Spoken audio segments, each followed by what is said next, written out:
The road seemed endless. A wrong turn after my friend's wedding had taken me far from familiar streets and deeper into the rural sprawl of the countryside. My GPS had given up an hour ago, leaving me with nothing but a faint hope that the winding gravel path beneath my tires would eventually lead to civilization. I rolled down the window, letting the warm, humid air pour in, but it did little to soothe my nerves. In the blackness of the moonless night, even the occasional chirping of crickets seemed unnaturally quiet, as if the world around me was holding its breath. It was then that I saw the light. A faint, golden flicker hovered ahead, cutting through the darkness like a beacon. Relief washed over me, though its source was strange. It wasn't the steady glow of a porch light or the harsh glare of a street lamp. No, it swayed erratically, as if carried by an unseen hand. I slowed the car, unsure of whether to approach or reverse, when curiosity, or perhaps something more compelling, won out. The road abruptly ended in a clearing, and I parked, stepping out of the car with my flashlight. The ground was soft, damp, and cold, though the summer heat should have left it dry. My light swept across the clearing, revealing an open field bordered by gnarled trees. At its center stood a weathered wooden post, tilted slightly as if tired of standing for so long. It bore a faded plaque, the words barely legible under decades of grime. Battle of Rainsford Ridge, 1864. My stomach twisted. I remembered reading something about this place, a site of some long-forgotten skirmish during the war. Dozens had died here, their bodies left to rot until locals buried them in a mass grave. I turned toward the flickering light again. It had moved deeper into the field, bobbing just above the ground. Against my better judgment, I followed, each step pressing into the soggy earth. The silence was unbearable, broken only by the crunch of my shoes and the occasional distant rustle, as though the trees were whispering to one another about my arrival. Halfway across the field, I stopped. Something caught my eye. A scrap of faded fabric, half buried in the dirt. I knelt, brushing it off, and found it was attached to a rusted sword driven deep into the ground. The fabric bore an emblem, faint but unmistakable. A crossed musket and saber, the insignia of a regiment. As I stared, the wind shifted violently, and the warm night air turned icy cold. Then came the sound, faint at first, but unmistakable. The clash of steel. It grew louder, joined by screams and the thunderous roar of unseen cannons. I froze, heart pounding, as the very air around me seemed to ripple and darken. The light I had followed no longer flickered gently. Now, it burned bright and steady, illuminating the outline of shadowy figures forming in the field. And at their head, a tall, imposing warrior emerged from the darkness. His battered uniform hung in tatters, and the hilt of his sword glinted in the eerie glow. Though his face was hidden beneath a dented helmet, I could feel his eyes on me, burning, hollow, and ancient. The whispers of the trees had stopped. Even the clash of the spectral battle seemed to fade into the background. The warrior raised his weapon, and for a moment, all I could hear was his voice, low and thunderous, echoing across the field. "Why have you disturbed this ground?" I couldn't move. His voice wasn't just sound. It was a weight, heavy and oppressive, pressing down on my chest, forcing the air from my lungs. The warrior stood motionless, waiting for an answer. Around us, the air thickened, humming with an unseen energy. I opened my mouth, but no words came. What could I possibly say? That I had stumbled here by accident? That I had no idea what I was doing? As if mocking my silence, the battlefield around us surged to life. Shadows that had once been faint outlines sharpened into the forms of soldiers. They moved with a strange, jerky rhythm, like marionettes under the control of an unseen master. Each one bore the scars of battle, gaping wounds, shattered limbs, blood-streaked faces. Their weapons gleamed unnaturally, catching the light of the phantom lantern that floated above them all. The warrior took a single step toward me, the earth groaning beneath his weight. "You should not be here," he said, his voice a low growl. "No living soul should walk this ground." My legs finally obeyed, and I stumbled backward, nearly tripping over a root. I didn't mean to disturb anything," I stammered, my voice shaking. "I got lost. I was just trying to find my way back." His head tilted slightly as though considering my words, but his hand tightened around the hilt of his sword. "Lost," he repeated. The word seemed to amuse him, though his voice carried no humor. "Then you shall know what it is to be truly lost." Before I could react, he slammed the blade into the ground, and the world around me erupted in chaos. The shadowy soldiers sprang into motion, clashing against one another in a horrifying mimicry of war. The sounds of battle roared in my ears, cries of pain, the sickening crunch of metal on bone, the dull thud of bodies hitting the ground. I clutched my head, trying to block it out, but the images burned into my mind. Everywhere I turned, I saw their faces, distorted by terror, rage, and agony. And then I felt it. The pain. A searing, sharp sensation tore through my side, and I gasped, clutching at a wound that wasn't there. Another blow landed on my back, then my leg, each one as vivid and brutal as if I were on the battlefield myself. "Stop!" I screamed, collapsing to my knees. The warrior loomed above me, his form towering against the backdrop of spectral carnage. "This is their pain," he said, his voice cold and unyielding. "You have walked among the dead, and now you must bear their torment." The ground beneath me pulsed with energy, and for a moment I thought I might black out. But as I fell forward, my hand brushed the rusted sword still embedded in the earth. Its presence felt different, grounding.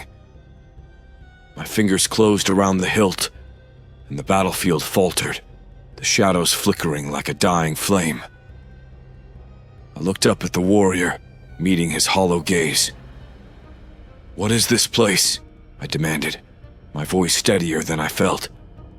"Why are you still here?"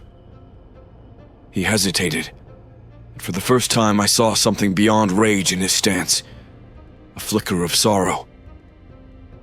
"This ground is cursed," he said slowly, "bound by betrayal and blood. None who fall here may rest. And I am their keeper." His words hung in the air, as heavy as the fog that had begun to creep across the field. Whatever had happened here, it wasn't just a battle. It was something far darker. And somehow, I'd stumbled into the heart of it. The fog coiled around us, thick and suffocating, as if the earth itself sought to hold me in place. The warrior stood still, his towering form a silhouette against the flickering glow of the spectral battlefield. I dared to rise to my feet, my hand still clutching the rusted sword, its weight grounding me in a way I couldn't explain.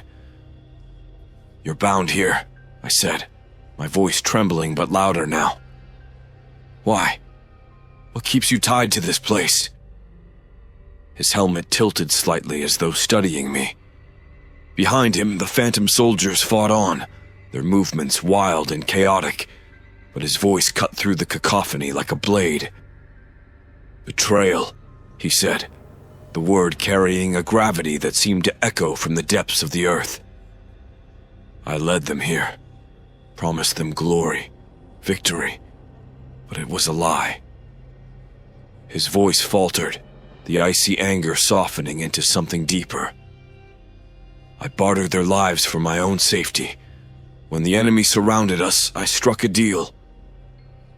I felt the air grow colder as his words settled. The shadows of soldiers paused for a fleeting moment, their ghostly eyes turning toward him as if they too were hearing his confession. The deal failed, he continued. They killed my men, then me. But the curse did not end with my death.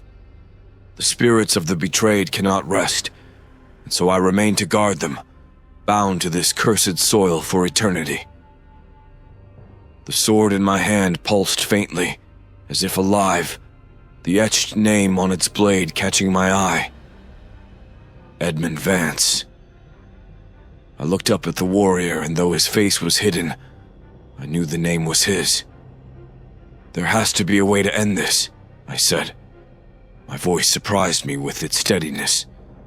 A way to free you, and them. His hollow gaze burned into me. To free us, you must take on the weight of the curse.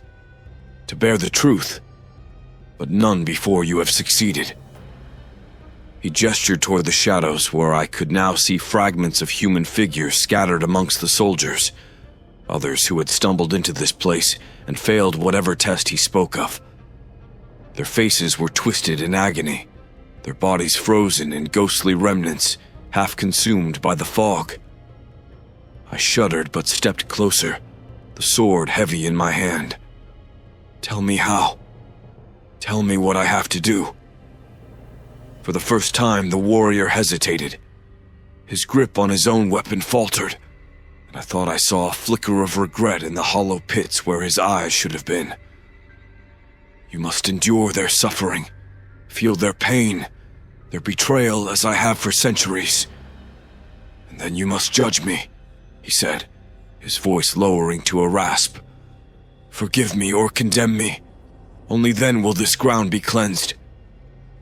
The fog swirled higher, wrapping around my legs, my chest, tightening like unseen hands. My head spun, and my vision blurred as the air filled with their cries once more. My grip on the sword faltered, and I collapsed to the ground. But this time, I didn't feel pain. Instead, I felt them. A flood of memories, emotions not my own.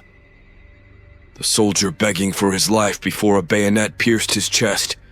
The leader rallying his men, only to see them cut down. The desperation, the fury, and worst of all, the betrayal. I gasped, tears streaming down my face as the memories crashed over me like a tidal wave. And above it all, the warrior stood watching, silent and unyielding, waiting for my verdict. The memories coursed through me like poison, each one burning hotter than the last. I wasn't just seeing what had happened. I was living it. The weight of betrayal cut deeper than any blade.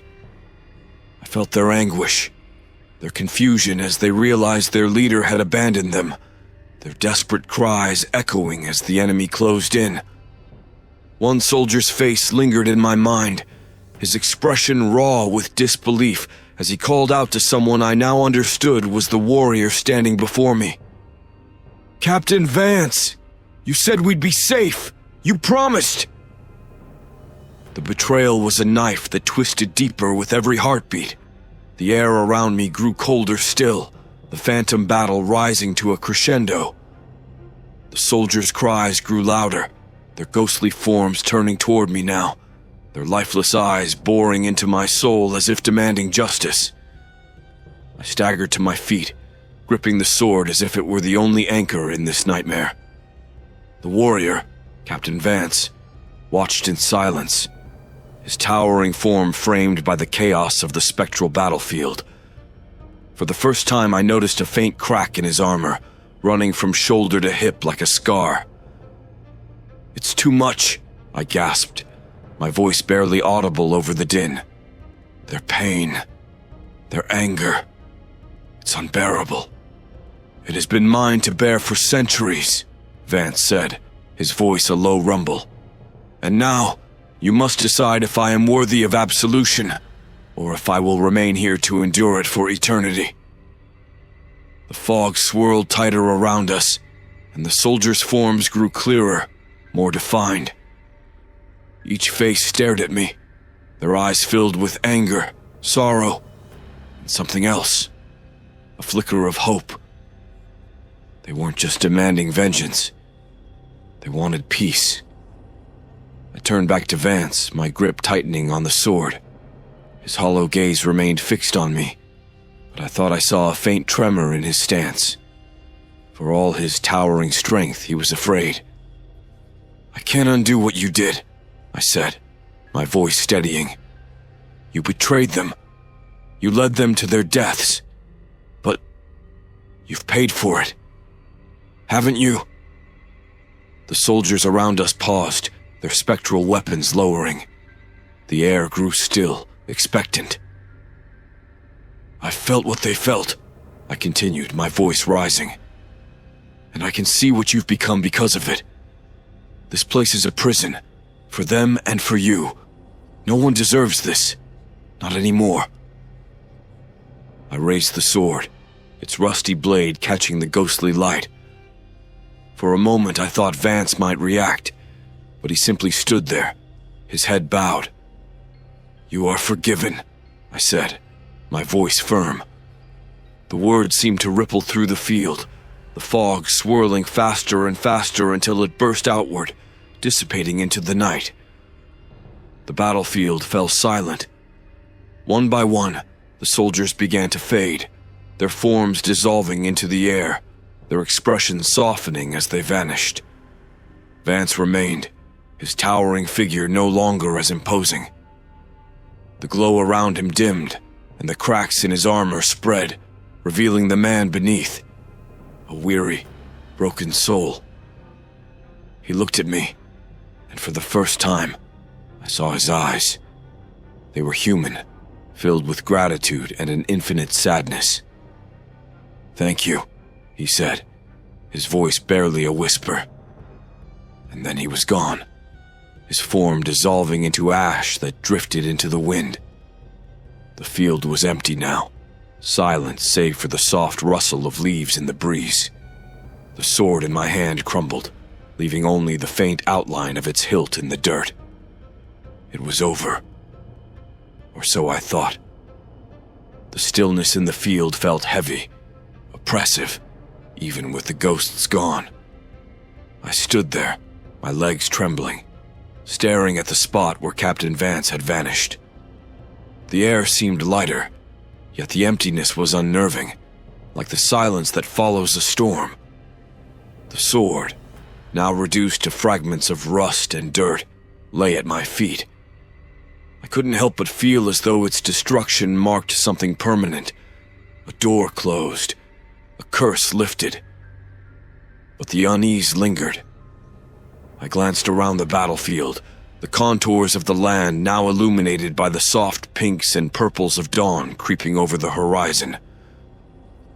In the light, the field looked almost serene, its horrors tucked away beneath the soil. The plaque on the tilted post caught my eye again, the words, "Battle of Rainsford Ridge, 1864, clearer now in the growing light." I moved toward it, my steps slow, deliberate. Something pulled at me, an invisible thread tugging at my chest, drawing me closer to the heart of this place. My fingers brushed the rough wood of the post, and I felt a shiver race down my spine. "Is it really over?" I whispered aloud. The wind picked up, a gentle but icy breeze that carried with it a faint sound. A whisper, barely audible but unmistakable. It was a single word, spoken in a voice I recognized all too well. "Remember." I spun around expecting to see him, Captain Vance, standing there in the field. But there was nothing, only the rustling of the grass and the distant call of a morning bird. The word echoed in my mind, reverberating like a warning or a plea. Remember what? I climbed back into my car, my hands still trembling as I gripped the steering wheel. As the engine roared to life, I glanced in the rearview mirror. For a fleeting moment, I thought I saw him, just a shadow, faint and spectral, standing at the edge of the field. His figure was still, watching, as if he were ensuring I left safely. I blinked, and the shadow was gone. The road stretched endlessly before me as I drove away from Rainsford Ridge, the soft light of dawn washing over the horizon. I should have felt relief, a sense of closure, but instead my chest ached with a strange, lingering weight. Even now, I can't shake the feeling that the curse wasn't entirely broken. Captain Vance had vanished, the soldiers had faded, but something about that field stayed with me, clawing at the edges of my thoughts. And at night, when the world is silent and sleep won't come, I still hear that whisper. Remember. It echoes in the wind, carried from the field as though the earth itself demands that the story of Rainsford Ridge never be forgotten.